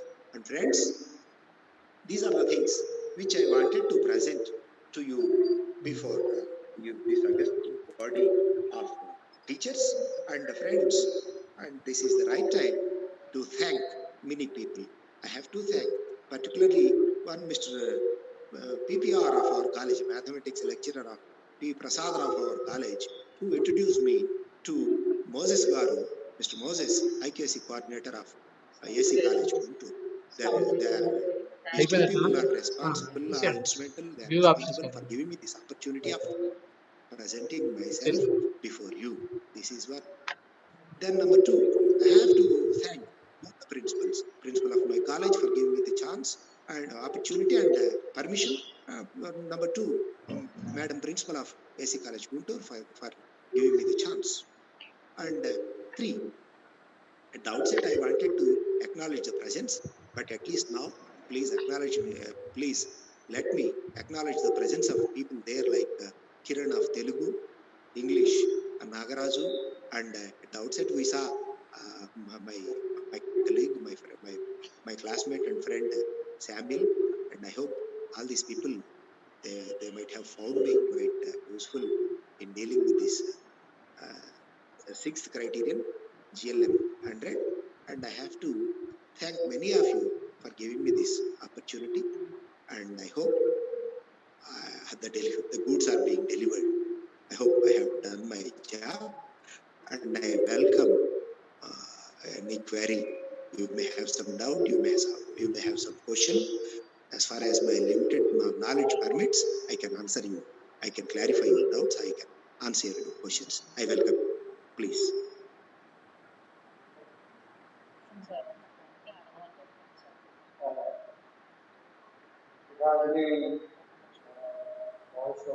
Rala. Oh, Thank you, sir. many of the people are rendering their thanks. Yes, sir. Yes, Dr. RSN Principal, then Usha Rani Garu, thanking everybody. You can find Lakshmi Tirumala Garu, thanking everybody, and me also. A number of people are thanking me. Actually, I have to thank Priyanka Garu, many people. Chilla Somasekhar Garu, Pratap Reddy Garu, Sri Mannava Srimanarayana Garu. I'm sorry, some of them I cannot read. Nitish Nair. Sesikala Garu. And Lalita Bai, Murthy, Prasad Rao, Chota Bala, a number of people. I thank you all for your patient listening. See, you can speak a lot of things, but we need a lot of patience to listen to people. Venkanna Garu, Pramila Garu, Vijay Babu Garu, Sunita Rani Garu, Praveen Dasari, Telugulo kuda pedutunnaru messages. I am sorry, at the outset I started my lecture in Telugu because many of us are from Telugu places. and I wanted this lecture to be bilingual, but after a mild warning from Moses Garu, I switched over to English. Manjula Kennedy Garu, Mary Selen Rose Garu, all these people, Lakshmi Priya Garu, Naga Rani Garu, many of the people are thanking me. Friends, shall we close this? Moses Garu? Hello? It's time for the interactive session. Anna, thank you very much. Anna, let me thank you. Thank you, my immense thanks to you, Anna. Thank you very much. ఒకసారి కలుద్దాం అన్న తప్పనిసరిగా. Okay, thank you. If anybody has any questions or doubts to clarify, you can raise the same, and Mr. Vincent Paul is ready to answer your questions.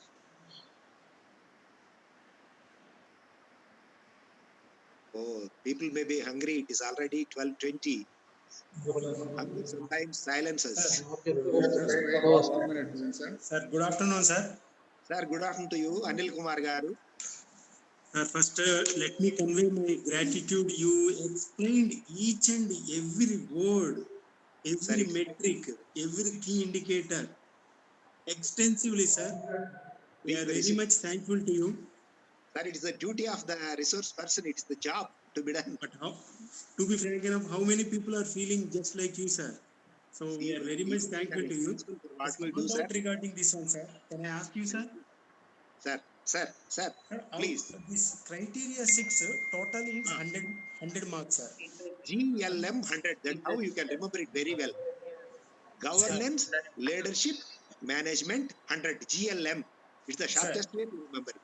Sir, please continue. So out of this, ours is an affiliated college. So, sir, as you said, not an autonomous college. It's an affiliated college, sir. Only affiliated, not an autonomous. That's what. Yes, sir. Yes, sir. So, as you said, if we are having some option like 6.32, 6.34, all these will come for 20 marks, sir. 6.32. Sir, let me repeat it. 6.2.3 for 4 points. Of course, sir. I think you are saying about autonomous college, whereas ours is affiliated college, sir.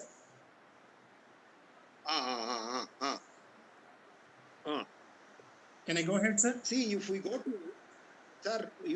to page number 183 of our manual, we have a list. Exactly, sir. One is 6.3. Yes, one is 6.3.3, 6.4.2. For the first one, we have 4 points. For the second one, we have 5 points. For the third one, we have 8 points. You please proceed, sir. Sir, so in our total SSR, we can exclude 50 points. Is it, sir? Sir, it is only 30 now. Previously, it was 50, sir. So, now it is 30. And see all the questions in Criterion 1, Criterion 2, and Criterion 7. Criterion curricular aspects, Criterion 2, teaching learning evaluation, Criterion 7, IVBP 100, institutional values and best practices. All the qualitative and quantitative metrics of these 3 criteria have to be answered. That's why we call them essential metrics. 1, 2, 7 are essential metrics. The remaining 3, 4, 5, 6, these are optional metrics. Manam ippudu we deal with 6th one. In this 6th criterion, we should not exceed 10 weightage. Only 10. We should not exceed 10. Only 10, and altogether it is 30. 3, 4, 5, 6. ఈ 5 క్రైటీరియాలోను ఈ 4 క్రైటీరియాలోను ఒక్కొక్క క్రైటీరియంలో 10 points మించకుండా మొత్తము 30 points దాటి opt out చేయడానికి లేదు. You can very conveniently read it, if I am not mistaken, on page number 27, sir. 27 లో ఉంటుంది ఇది చదవండి sir. Sure, sir. Thank you, sir. Okay. Thank you very much. Welcome, sir.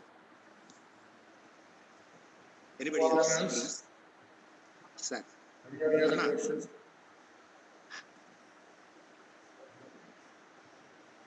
All right. There are no more questions for us. We will conclude the session. Thank you very much, Susan. Anna, thank you. Anna, Naveen, we shall meet sometime. sometime we'll meet. Physically also we shall meet sometime. My brother-in-law happens to be there. Okay. James Paul is my brother. Praveen Dasare, We sir. shall meet. Praveen Dasare. Anna. Naveen Dasare. Thank you. Dasare, sir. Thank you for your very useful and Praveen Dasare. leadership video management. Video చెప్తాను. For example, raised issues like annual academic plan is a perspective plan and participatory management and decentralization administration and democratic administration. We also highlighted that institutional perspective plans, which is welfare programs for students and non-teaching staff are very important. Then our program, preparation and presentation, institutional strategies for mobilization of funds, and the importance of feedback on syllabus. And it was a very useful session. I thank Vincent once again. Thank you, Vincent. Anna, welcome. Thank you. And now tomorrow we have a talk on institutional values and best practices by Mr. P. Kitchen, Vice Principal and HOD of English, ACC. And now immediately now, Mr. D. Praveen, Vice Principal of Knowledge, is going to present talk on the importance of international organization for standardization certification for education institutions and especially those colleges going for NAAC. Incidentally, Mr. Praveen was a student when I taught in the PG department of English, Andhra College. He was the first batch of MA in Andhra College, and since that time it has been closely associated.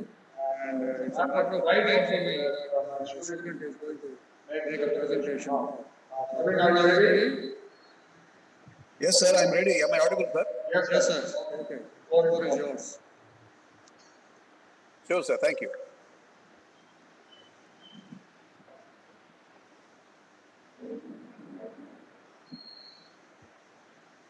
Respected teaching fraternity, a very good afternoon to you all. At the outset, I would like to thank the principal of Andhra Christian College, Dr. T. Anita Susan ma'am, Dr. Moses Garu, the IQAC coordinator, and my guru, Dr. M. Samuel Sridhar Garu, for giving me this wonderful opportunity this afternoon to make a brief presentation on a few important things about ISO certification. As you know, ISO is International Organization for Standardization. I would like to present my screen to you. I'm sorry, friends, I'm using my mobile phone for the purpose. Just a minute.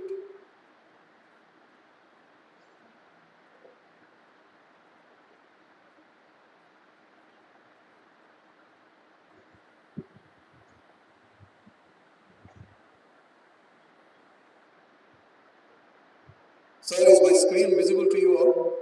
Yes, Praveen. Yes, sir, it is visible. Okay. Sir, the first thing is, what is ISO 9001? 9001 is basically a standard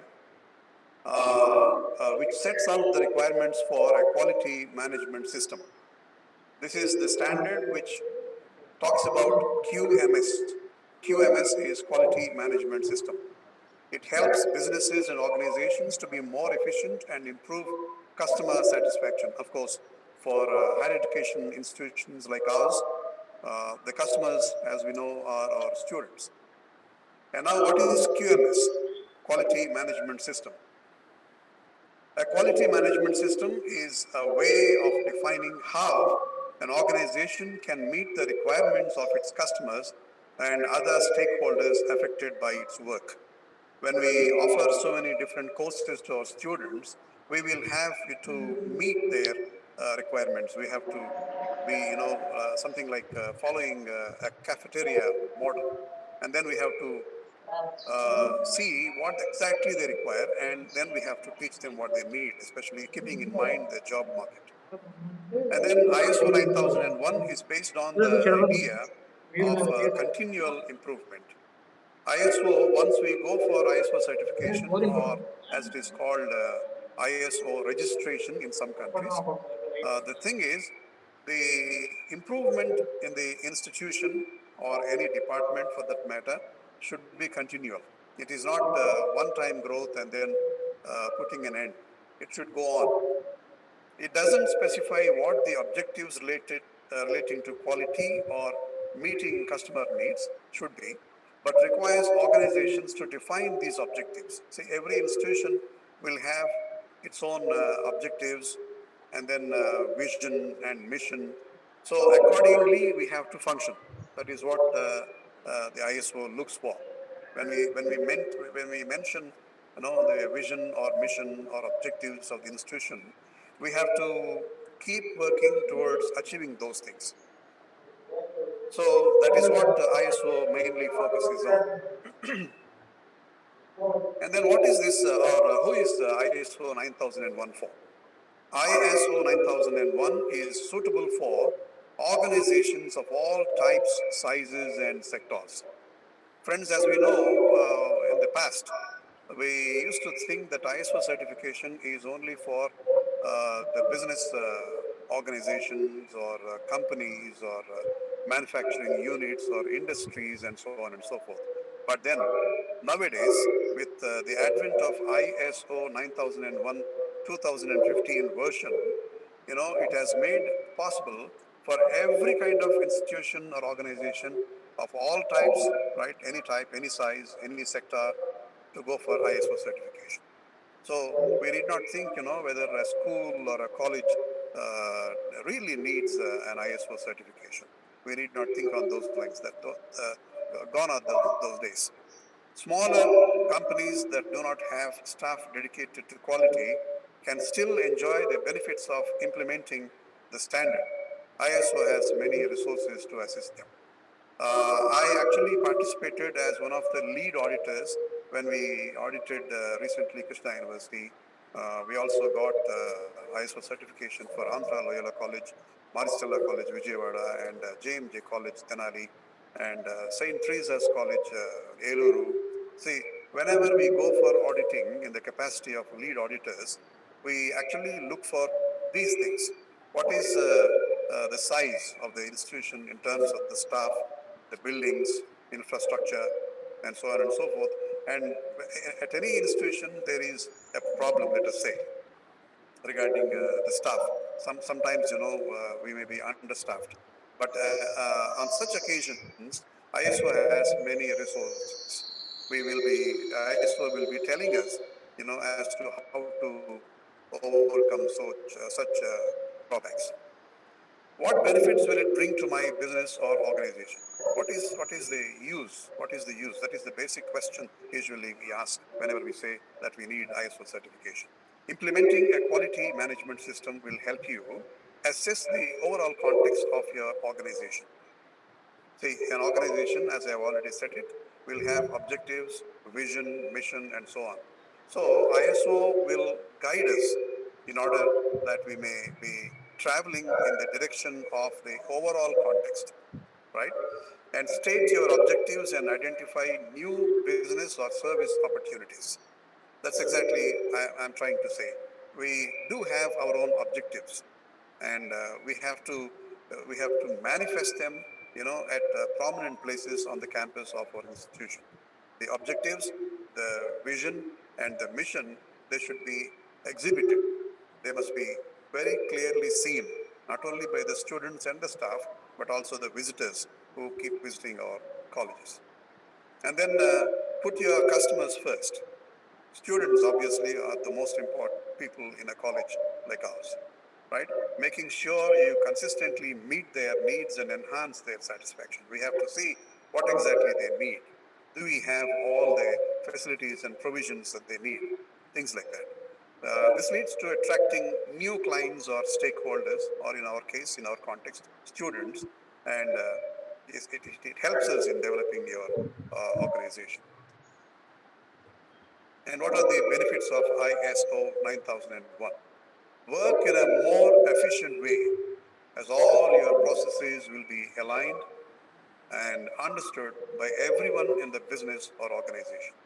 This increases productivity and efficiency, bringing internal costs down. One of the most important things, ISO does for us is they help us in quality management system. Take for instance, the way we maintain our files and documents in the office of the college or the departmental level. How do we follow? What steps do we take to maintain our files and documents? What measures do we take? How to maintain them? For the first thing that they look for, and when the ISO auditing take place is, do we have a list of all the files in a particular office? Okay, and every file must be given a specific number and a code. Okay, so this way it will be easy for anyone working in an organization to identify a particular file whenever they need. They should not go on searching for it. Okay, that numbering. And then we do have furniture, whatever be the room. It may be the principal's room or the correspondent's office or a departmental room. See, we do have tables, chairs, fans, lights. Everything should be numbered. Every item of the furniture or property of the institution should be numbered, and it should be very cleanly maintained. Meet the necessary statutory and regulatory requirements. So do we have affiliations? Do we have registrations? All these things must be maintained, and whenever the expiry dates arrives, they must be renewed and things like that. As institutions functioning for so many decades, we may think, and there is every possibility for that, of course, we may think that we know all about management, but unfortunately, we don't. We don't know. Unless we see all these things in the light of ISO certification, we will not know all these things. Identify and address the risks associated with your organization. There will be risks. For instance, what measures have we taken to avoid a fire accident, right? So all these questions will be raised when we go for an ISO certification, and not having certain things is not going to be a drawback in our organization getting certified by ISO. Please remember that. They don't give us a certificate, certifying for what we have. It is not like, the NAAC certificate. ISO certificate is something like a commitment made by an organization or an institution that they would take up quality management system. That's all. That's why, as I have said already, in some countries, it is not called ISO certification, but it is called ISO registration. Okay? So it is our commitment for maintaining quality. And then ISO 9001 standard was revised in the year 2015, and that is the latest one we have even today. And why was it revised? It simply, means that we have been undergoing a lot of changes in the world. Take, for instance, COVID-19. Because of COVID-19, our style of living, our way of life has undergone a sea change, And right now we are conducting examinations at Andhra Loyola College, and the measures we are taking for their safety, using sanitizers and masks and thermo guns and so on and so forth, everything is undergoing a change.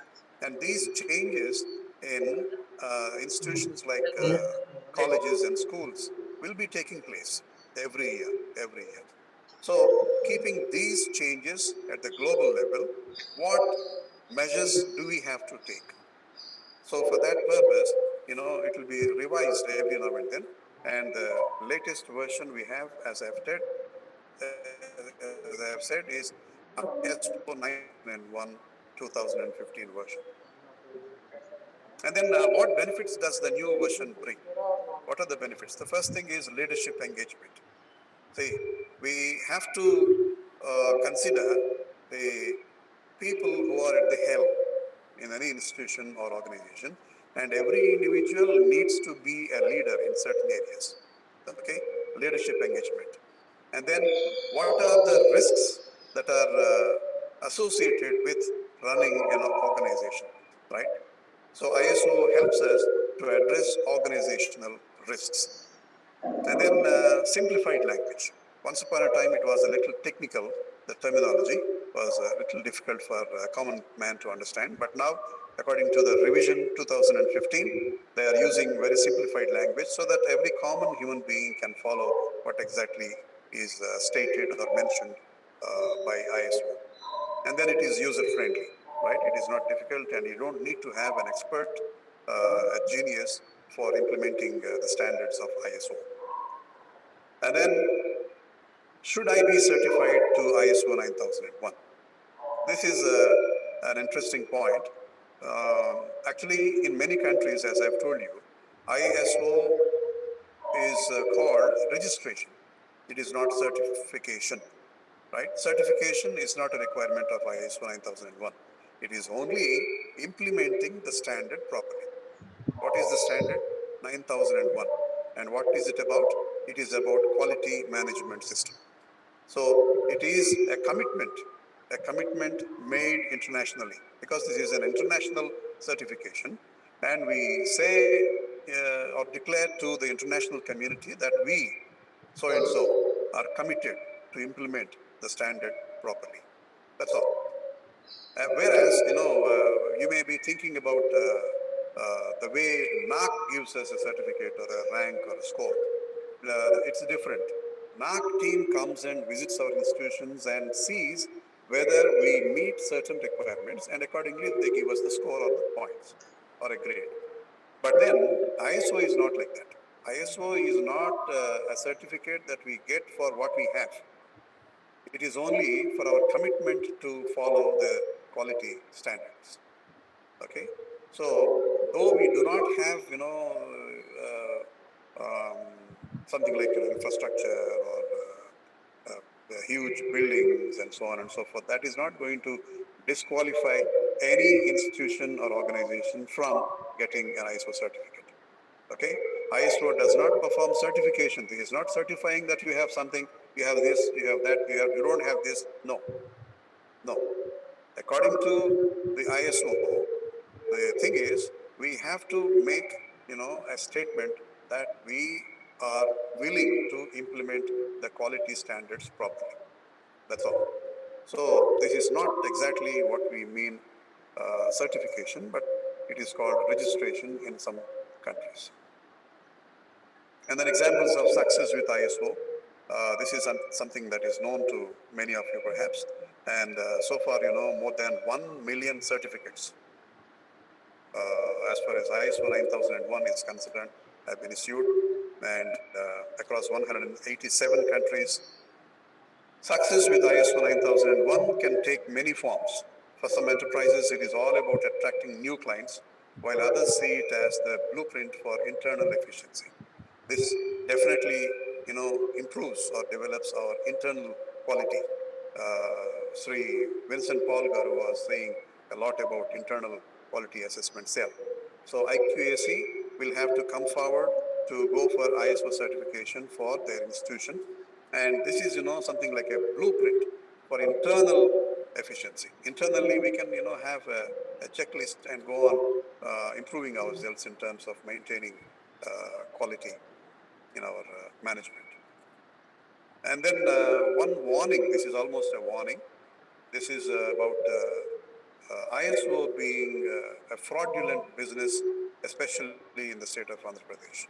ISO certification is a highly fraudulent business, because once you open the internet, go to the website and type something like ISO certification, there are many.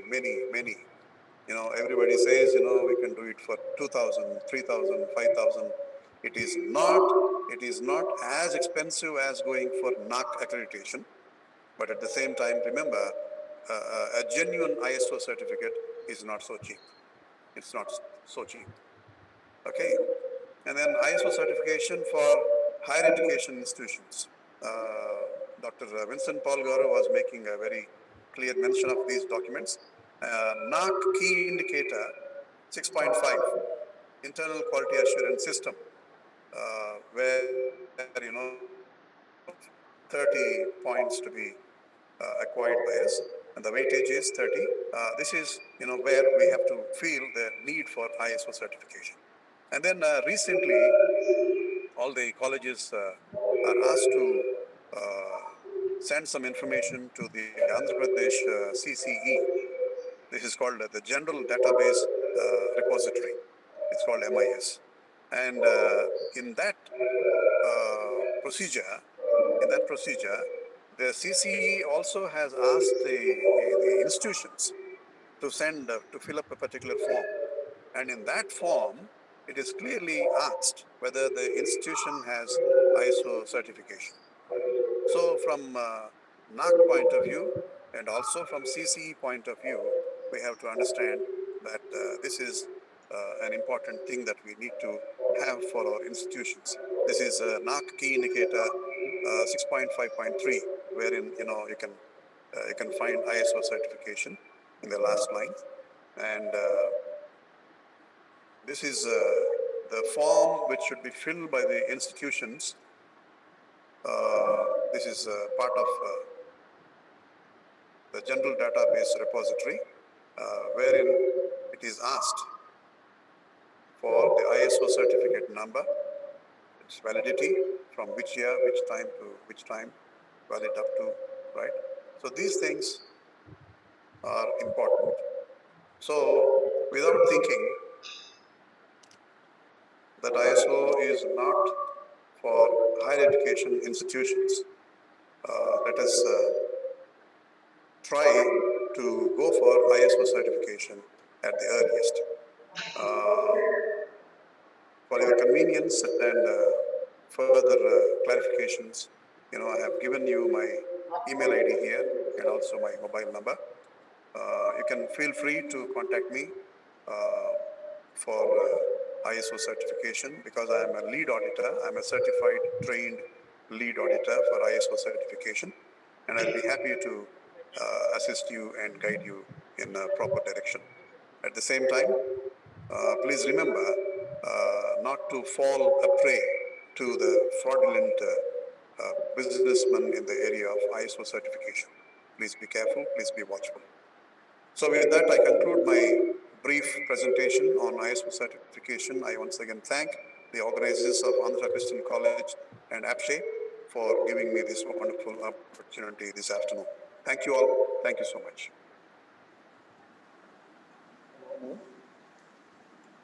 So happy coincidence that today's first speaker was my classmate, and the second speaker was my student. And I am really happy that you are lead auditor for ISO. And Thank you, sir. thank you. He has presented a very informative and useful talk on quality management system, and whom ISO 9001 is meant for, and benefits of ISO, benefits of the new version, the importance of ISO certificate from the CC's point of view and NAAC point of view. All of us here, thank you very much. Thank you so much.